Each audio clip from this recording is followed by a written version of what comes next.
दिसंबर की रात थी।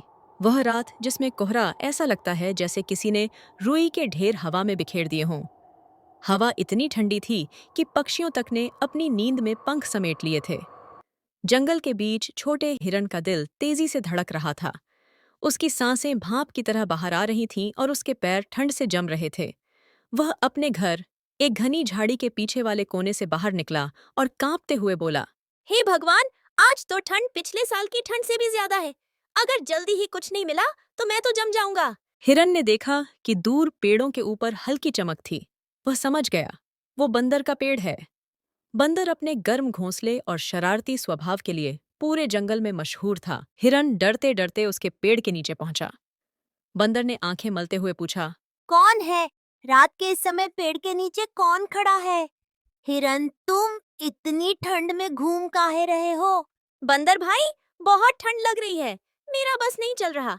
कहीं आग होती तो बाहर ठंड भी झेल लेते, और घर में तो और भी ठंड। बंदर ने देखा कि हिरन सचमुच कांप रहा था। ऐसा करो, ऊपर आ जाओ। मेरे घोंसले में थोड़ी गर्मी है, पर ध्यान से, टहनी पतली है। हिरन अभी ऊपर चढ़ ही रहा था कि अचानक फड़फड़ फड़फड़ की आवाज आई। वह तोता थी, अपनी तेज बुद्धि और हर बात पर सही सलाह देने के लिए मशहूर। रुको, तुम दोनों अभी ऊपर नीचे क्या कर रहे हो?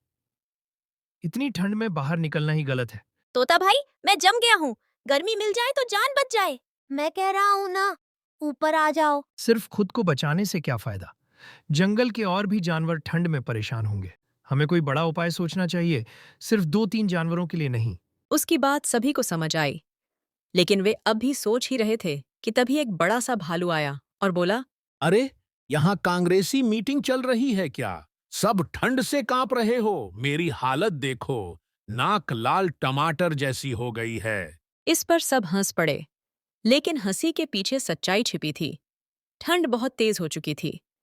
जंगल के छोटे बड़े कई जीव इस ठंड से जूझ रहे थे। हम सबको मिलकर कुछ करना होगा। ऐसे बैठे रहने से ठंड कम नहीं होगी। तो क्या किया जाए? पेड़ के पत्तों से ज्यादा गर्मी तो नहीं मिलेगी। जंगल के बीच वो पुरानी बड़ी गुफा है, जो सालों से खाली पड़ी है। अगर हम उसे साफ करके अंदर आग जलाएं, तो जंगल के सभी जानवर गर्मी पा सकेंगे। तुरंत भालू उत्साही होकर बोला, जलाने का काम मेरे हवाले छोड़ दो। आखिर मैं भालू जंगल का हीटर हूँ। सब फिर हंसे। लेकिन इस बार हंसी में उम्मीद थी, क्योंकि अब उनके पास योजना थी, रास्ता था, और सबसे जरूरी, हिम्मत थी। जंगल का रोमांच अब शुरू होने वाला था। चारों दोस्त, हिरन, बंदर, तोता और भालू, अंधेरे और ठंडी हवा को चीरते हुए जंगल के बीच स्थित पुरानी गुफा की तरफ बढ़े। गुफा तक पहुंचने का रास्ता लंबा था और जमीन जम चुकी थी। हिरन आगे आगे चल रहा था। उसके हल्के कदम बर्फ पर बहुत कम आवाज करते थे। तोता उड़ते हुए रास्ता देख रही थी, जबकि भालू भारी कदमों से ठंडी धरती को हिला रहा था। भालू ने शिकायत करते हुए कहा, अरे, इतनी ठंड में चलना मुश्किल है। मेरे तो पंजे भी कंप्यूटर की तरह फ्रीज हो रहे हैं। भालू भाई, तुम्हारे पंजे इतने बड़े हैं कि अगर जम भी जाए तो भी मेरे से ज्यादा गर्म होंगे। गुफा के पास पहुंचते ही चारों रुके। गुफा सचमुच बड़ी थी। अंदर अंधेरा था, पर जगह खूब थी। हमें पहले इसे साफ करना होगा। अंदर पत्ते, टहनियां और शायद कुछ पुराने घोंसले होंगे। ये काम मेरा। मैं पल भर में पूरी गुफा साफ कर दूंगा। सब अपने हिसाब से काम करने लगे, और 1 घंटे के कठिन काम के बाद गुफा साफ दिखने लगी। बहुत बढ़िया, अब आग जलानी होगी। भालू, अब तुम्हारी बारी। भालू ने 2 बड़े पत्थर उठाए, एक साथ टकराए।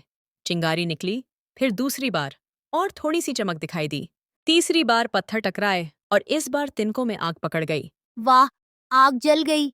अब तो गर्मी आएगी। गुफा में थोड़ी ही देर में हल्की रोशनी और गर्माहट फैलने लगी। लेकिन उनकी मुश्किल यहीं खत्म नहीं हुई थी। दूर से कुछ पंजों की आवाज गूंजने लगी। तोता हवा में उड़ा और बाहर झांका। 4 जंगली कुत्ते ठंड से परेशान गुफा की ओर भाग रहे थे। अरे नहीं, अगर वो आए तो हम चारों का काम तमाम। तो क्या करें? उन्हें अंदर नहीं आने देंगे? पर वो भी ठंड से मर जाएंगे। भालू एक कदम आगे बढ़ा और बोला, डरो मत। वो भालू को देखकर दुम दबा के भाग जाएंगे। और अगर शांत हों तो हम उन्हें भी गर्मी दे सकते हैं। जंगल सबका है। जंगली कुत्ते पहुंचे, लेकिन अंदर आते ही भालू को देखकर रुक गए। उनके दांत किटकिटा रहे थे। इनमें से एक बोला, हम अंदर आ सकते हैं, बहुत ठंड है। अगर तुम किसी को नुकसान नहीं पहुंचाओगे तो अंदर आ जाओ, हम सब मिलकर ठंड काटेंगे। कुत्तों ने सिर हिलाया और धीरे धीरे अंदर आकर आग के पास बैठ गए। गुफा अब गर्मी, दोस्ती और भरोसे से भर चुकी थी। रात और भी ठंडी होती गई। हवा गुफा के बाहर तेज हवा की आवाज कर रही थी, लेकिन अंदर सब सुरक्षित थे। हिरन, बंदर, तोता, भालू और वे 4 जंगली कुत्ते। आग तेज जल रही थी, लेकिन लकड़ियां खत्म होने लगी थीं। गुफा में सन्नाटा छा गया। अगर लकड़ियां खत्म हो गईं, तो फिर से ठंड बढ़ जाएगी। हाँ, पर इतनी रात में बाहर जाना बहुत खतरनाक है। हवा इतनी तेज है कि मेरे पंख भी कांप रहे हैं, पर अगर कोई नहीं गया तो सब ठंड से परेशान होंगे। तभी भालू खड़ा हुआ। मैं जाऊंगा, मेरे फर मोटे हैं, हवा मुझ पर कम असर करेगी। नहीं, तुम अकेले नहीं जाओगे, मैं भी चलूंगा। और मैं भी। मैं तो उड़कर जाता ही रहूंगा। हम भी मदद करेंगे। हम दौड़कर जल्दी लकड़ियां ला सकते हैं। और ऐसे पूरी टीम फिर निकल पड़ी, कड़कड़ाती ठंडी रात में। हवा इतनी तेज थी कि पेड़ झुक रहे थे। बर्फ जैसी ठंड चेहरों पर चुभ रही थी, लेकिन सभी एक दूसरे का हौसला बढ़ाते रहे। कुछ देर बाद वे जंगल के सूने हिस्से में पहुंचे, जहां सूखी लकड़ियां जमा थीं। हिरन ने सूखी घास और छोटी लकड़ियां इकट्ठी कीं। बंदर ने ऊंचाई से मोटी डालियां तोड़ीं।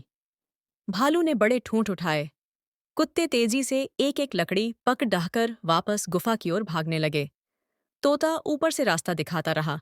जब सब वापस गुफा पहुंचे, आग लगभग बुझ रही थी, लेकिन नई लकड़ियों ने फिर उसे तेज कर दिया। गुफा में सभी थककर बैठ गए, लेकिन उनके चेहरों पर मुस्कान थी, क्योंकि उन्होंने मिलकर सबसे कठिन ठंडी रात को मात दी थी।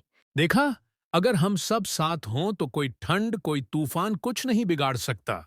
सच कहा भालू भाई, जंगल हमारा है और इसे सुरक्षित रखना हमारी जिम्मेदारी भी।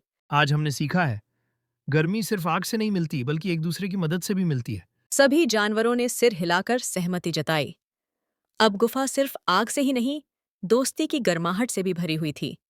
उस रात जंगल के हर कोने तक ये खबर फैल गई कि जब जानवर एक हो जाएं, तो ठंड भी हार जाती है।